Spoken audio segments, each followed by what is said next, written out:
Welcome to the Southern Ohio Farm Show. I'm Brooke Beam. On this week's episode, we will have an interview with Jed Bower of the National Corn Growers Association and have tips for spring forage planting by Richard Purdin.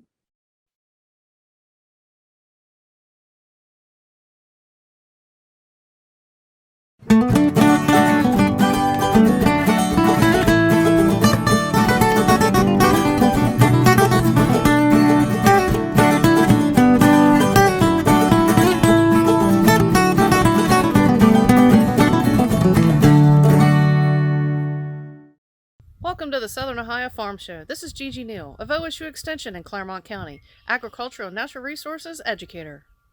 I'm James Morris, the Agricultural and Natural Resources and Community Development Educator for the Ohio State University Extension in Brown County. Hello, my name is Richard Purdin. I'm with the Ohio State University Extension. I am the Ag and Natural Resource Educator for Adams County and the Community Development Educator for Adams County, Ohio. And I'm Brooke Beam, the Ohio State University Extension Educator for Agriculture, Natural Resources, and Community Development in Highland County. And we will be your hosts for the Southern Ohio Farm Show. Good morning and welcome to the Southern Ohio Farm Show. Today we have Jed Bower, who is a Fayette County farmer, and he's also on the Ohio and National Corn Growers Boards. And so Jed, can you tell us a little bit more about your farming operation? Sure. Well, I farm just west of Washington Courthouse here. Farm about 1,000 acres, fifth generation. We farm corn, soybeans. We also do a little trucking and we custom apply ammonia. Great. So can you tell us a little bit more about your involvement with the Corn Growers Associations? Well, looking back, it started quite a few years ago now. I was asked by a neighbor if I had any interest in getting involved, and with the passing of my father years ago, I was kind of thrown into the operation of my own. And I got to thinking, as a young farmer at that point, I was in my early 20s. I said, if I don't get involved, who's going to speak out for the younger growers at the time? So I gave it a shot, and it's worked out well. I was past president of the Fayette County Farm Bureau. From there, I became a member on the board for the Ohio Corn and Wheat Growers Association, where I'm a past president. And now I'm currently serving for the Ohio Corn Checkoff Board. And I'm also a member of the National Corn Growers Board and the Waterways Council. All right, very good. You're keeping busy, that's for sure. That is for sure. So how are the preparations for spring going this season? Well, as everybody else knows, we've had some pretty nice days here and it's got us all chomping at the bit. Looking at today, though, it's going to cool down. So hopefully that can take a little stress off. But as always, just ramping up, staying busy, been applying a little ammonia, been doing a little spraying. And then, of course, I'm stuck on quite a few Zoom meetings. Aren't we all? So tell us, I know that you've been applying anhydrous ammonia. Can you tell us a little bit more about the process that you use to apply the anhydrous and what technologies you use? Yeah, well, as we all know how important soil health is becoming and sustainability and everything, we're always looking for ways to improve, not only in the ammonia side, but just in farming general practices as all. We try to do a little bit of everything as far as testing new products and seeing what works and what don't. We do a lot of pre-plant in our area, along with a lot of side dress. You won't see much fall applied around here, if any. Most of that's done out west where the winter temperatures are a little more consistent. We're continually trying to find new stabilizing products. We're currently working with one with a Meristem company now. It's a calcium-based product, and it's non-corrosive like some of the past products we've used, which I'm all for. The easier we can be on the equipment, the better. But this product also promotes the biological growth in the soil instead of maybe killing off some of those organisms that we're finding that can be beneficial and healthy now. So, trying that. Obviously, GPS is, as we all know, as farmers, has become crucial. So we're using RTK guidance to keep everything as exact and precise as we can, along with multiple sections and section control. So we're not overplaying the nitrogen products that we we're applying, just trying to be better stewards, not only on our own farms, but everybody else's, because we need to limit the runoff. We need to apply the product where it needs to be, keep it where it needs to be, and that way it'll be a better environment for the next generations to come. Are there any other things that you'd like to tell us as in your brief update here on things that are going on with the Corn Growers Association, either in Ohio or nationally? Well, sure. I mean, I don't think we have enough time to go through it all, but I definitely would like to hit some of the high points just to let our growers know what's going on. This past year across the state, we have seen some high vomitoxin levels, and we're all kind of concerned on, what's causing that. What can we do to maybe mitigate some of the testing efforts that we don't seem to be as accurate as maybe we would hope they would be. So I can speak, and from the Ohio Corn Checkoff, we're looking at ways to invest dollars into research to see what we can do to standardize some more of the testing procedures. Also ways to look at maybe help prevent vomitoxin, and also ways as growers we can, to show ways as growers we can do to limit our risk and our exposures to the vomitoxin. Some of the things at the national levels, always demand is huge.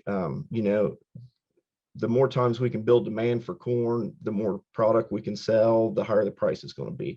So we're constantly meeting with end users and discussing ways to raise a better crop to make our end users want it more. I'm currently serving on a sustainability team, and we're talking with end users around the world of what they think they want to see and how we can meet those demands. That way we can provide them a sustainable product, and that just checks one more box. If we can show that we're sustainable and an end user wants a sustainable product, we're the first one to the market over another foreign entity. So all those different things. Looking the Waterways Council I serve on, we are pushed for inland waterways system, obviously, locks, dams, river traffic. We do see a possible really good thing with this administration coming forward with the infrastructure bill. We're working with the administration fairly closely to make sure waterways is taken care of in that bill. Locks and dams are 100 years old, and most of them, their life expectancy was only half that. So as most people know, most of our products are transported that way, whether it's grain going out or fertilizer coming in. We have to keep that system viable and work to increase the efficiency there. I guess one other huge thing, obviously ethanol is always at the top of maybe the conversation when it comes to corn. And with the new administration pushing for green everything, we're at the table constantly communicating that ethanol is a great substitute. Everything does not have to be electric. Out in rural America, we don't have the infrastructure to be all electric, and ethanol is a great stepping stone to make us more greener, make the administration maybe a little happier. So we're always at that battle. There's just so many little things, Brooke. I hate to miss out on everything, but I know we neither one of us have all morning to talk about it. Well, that's a great overview of things that are going on. Is there anything else that you would like to share with us today? Well, I guess mostly, if anybody's out and they have questions, stop me, ask me. I'm easy to talk to. I'll answer any questions you have. We're always going to battle for the corn growers and for farmers. We're such a small percentage anymore. I also advocate, get involved. We need all the voices we can get because of that. So, and I appreciate what you're doing too, Brooke. We need to get our voices out there. If the non-ag sector really needs to see what we're doing to better our environment, better the world for everyone. We're trying to communicate things here with our Highland County and Southern Ohio producers, but really our show is applicable to anybody who has any interest in agriculture or would like to learn more wherever they are. So we appreciate you being on the show today, and We hope that you have a safe and healthy rest of your season and that everything goes well. Thank you, you too. Up next is Richard Purdin. Hello, my name is Richard Purdin with OSU Extension. I'm the Ag and Natural Resource Educator and Community Development Educator for Adams County, Ohio. And today I want to talk a little bit about steps to a successful spring forage seeding. So here we are, the 1st of April, and many producers are getting geared up and ready to go and hit the fields. And we've had some great weather here in the last few weeks, and it's a good time to start thinking about doing those cool season perennial forage seedings. So spring or late summer, those are your two options for this time of year, doing a cool season perennial forage seedings. Many producers opt to go with late summer, and some producers like to go with spring seedings, or early spring or late winter seedings. So how is one better than another?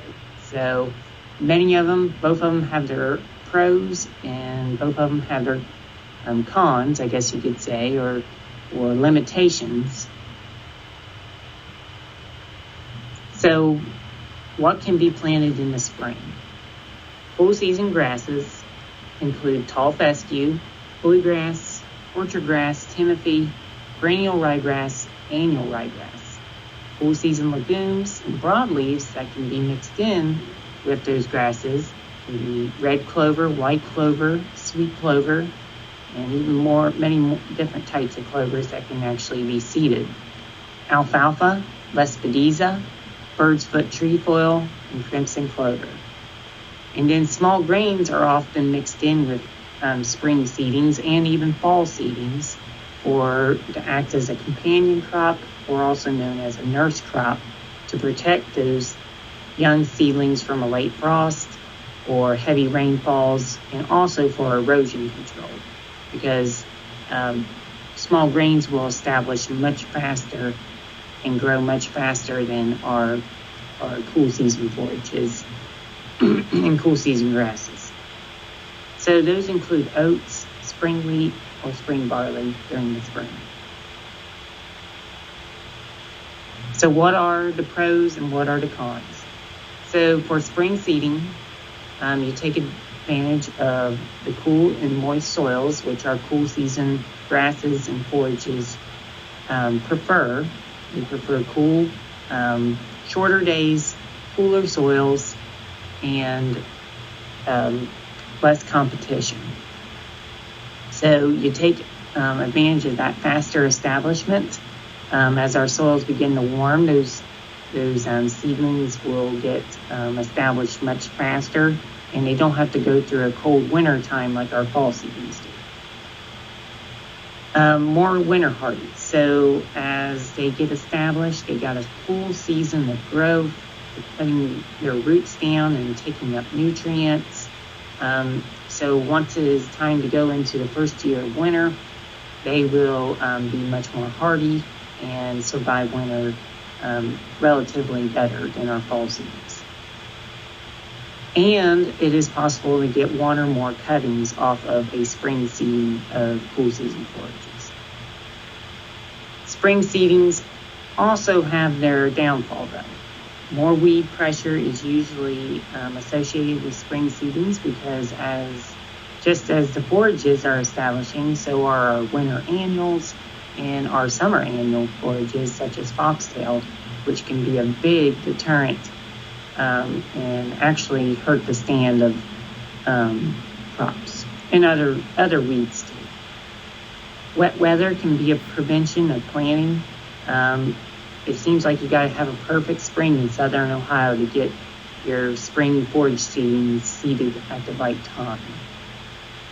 And there's more pest issues as we're going into the summer, late spring, early summer. Those pests are hatching. They're growing and they're hungry, so they're looking for something to eat, and the forages are right up their alley. Late summer seedings also have their pros. There's less weed competition. The soil conditions are usually drier. And also producers like this because it fits in their schedule a lot better, because that's kind of the downtime of year, late August, early September. A lot of times they're done cutting hay and then they got time to do that. But there are also downfalls to late summer seasons. So drought issues, less growth before winter, and there is a shorter planting window as our days get shorter and the temperatures get colder going in the wintertime. So here's some steps for a good establishment of forages. Forages are very expensive seeds, so you want to make sure you do this right, because you don't want to put a lot of money into seed and time and wear and tear on machinery to get nothing but a weed patch. So before buying any seed, before going to the seed dealer, the first thing you need to do is take a soil test. pH levels are critical for our forages, but mostly for our alfalfa. If you are wanting to grow alfalfa and your pH is less than 6.0, you need to wait and correct that pH first. pH levels are, when they are very acidic, it can take 6 months to one year to actually get that pH improved by applying limestone to the soil. Phosphorus levels need to be somewhere between 20 parts per million and 30 parts per million for adequate growth. Remember to take into account the removal of your nutrients as you take hay cuttings off. Potassium, we need to be for soils that are light or sandy or have a cation exchange capacity, also known as CEC on your soil test, between 5 and 10. You need to be 100 parts per million on potassium.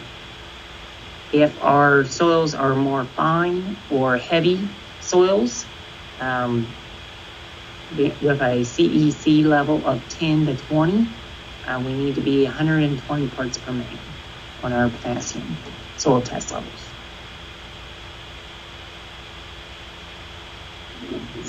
Also, make sure that your equipment is maintained and ready to go, ready to hit the field. That way there's no breakdowns or time loss working on machinery. This also includes calibrating. The drill or the seeder, no matter how you do it, you need to make sure that it's properly calibrated and ready to go into the field. Conduct maintenance such as lubrication, have all the blades ready to go, bearings all good and greased and ready to go. This saves a lot of time, especially when the weather breaks. You know how it is. You're always fighting the rain, so make sure that you're ready to go when the time comes. Time to buy certified seed. So when you do buy your seed, I prefer buying certified seed, because if you buy unmarked variety seed, you just don't know what you're getting. You might be getting a bag full of weed seed. Also take into account if the seed is coated or inoculated or have a clay coating around it. This takes up a big percent of that bag. It can be as much as 34% of the material in that bag could be the clay coating. And many of our clovers and alfalfas are coated with clay. Also, make sure that you know your germination rate, and make sure that you know your pure live seed.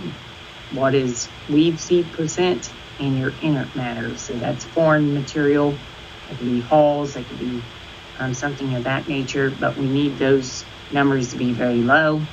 I like to see 0 on the weed seed, but a lot of times they'll put a 10% for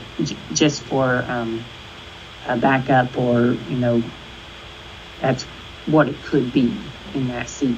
So We need to make sure that we know that our seed is clean, because we do not want to be sowing weed seeds.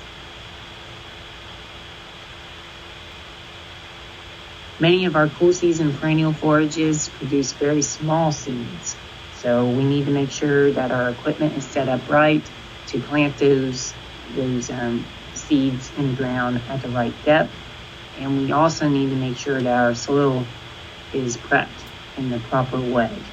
So there are basically two types of prepping the soil. There's tillage, even though there's multiple ways you can till the soil. There's conventional tillage and no-till.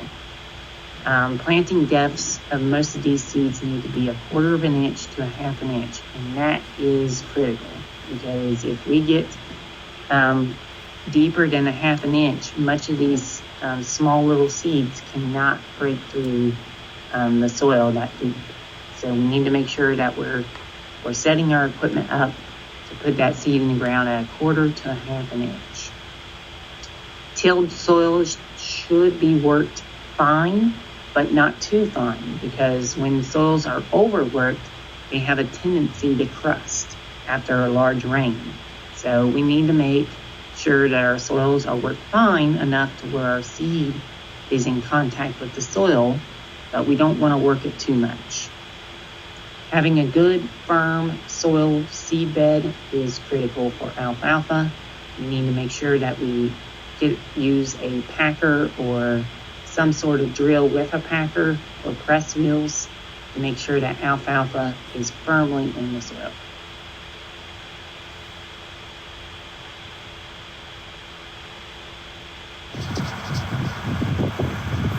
Hello, this is Richard Purdin with OSU Extension. I'm the Ag and Natural Resource Educator and Community Development Educator for Adams County, Ohio. And today I'm out in the field and we are prepping ground for sowing a new seeding of grass hay. We're going to be sowing orchard grass, oats, bluegrass, and timothy. So for most of our cool season grasses, and we're going to be adding some clover to it too. So for most of our cool season grasses, they need to be sowed early April or late March. We are here April 3rd, 2021, and you have until at least the end of April, the 1st of May. The reason why we want to get them sowed early is so they can get established before the summer heat. Our cool season grasses like orchard grass, fescue, perennial ryegrass, and all those, and many more, like cool soils and cool air temperatures. When the soil gets warm and when the air temperature gets warm, these grasses tend to slow down in growth and go dormant during the summer. So it's critical that we get the land prepped and ready for sowing. Much of these cool season grasses need to be sown 1/4 of an inch to 1/2 inch deep. We're adding the oats in there for a companion crop to protect against late frost or heavy rains. The oats will establish much quicker than the orchard grass and timothy and bluegrass, so we add them as a nurse crop or a companion crop to protect the land from erosion and also protect the young seedlings from a late frost. So some of the things I'm doing today, I'm chisel plowed this soil in preparation for establishment. There's many other tillage methods you could use. Today we have a lot more options than we once did. So you can use vertical tillage, disking, do-alls, or you can no-till.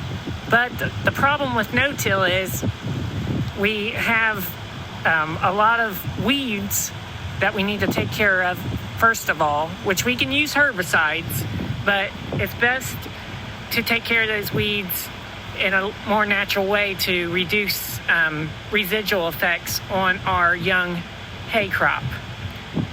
So this was soybean stubble, and I used chisel plowing because it's a form of conservation tillage where we can leave at least 30% residue on the ground. So really, when we're doing a residue count, we want to make sure that the ground is covered with a little bit of residue in case I can't get this sowed before a heavy rain. We also leave that residue on top to protect against hard raindrops from washing the soil. A chisel plow with straight shanks, such as this one, will leave more residue on the ground than what we have with twisted shanks or other types of shovels. So this one here has a straight shovel that goes straight in the ground and pushes the soil up and out, rather than a twisted shovel will have a twist to it that'll go like this and create like a moldboard plow effect where the soil will flip over and turn over, leaving less residue on the ground. So we want to make sure that the soil, when we work it, is still friable or, workable. We don't want mud, so our soils here are silty loam. So if you can roll it through your hand and make a ribbon like that, and it breaks off pretty easy, then we know it's time.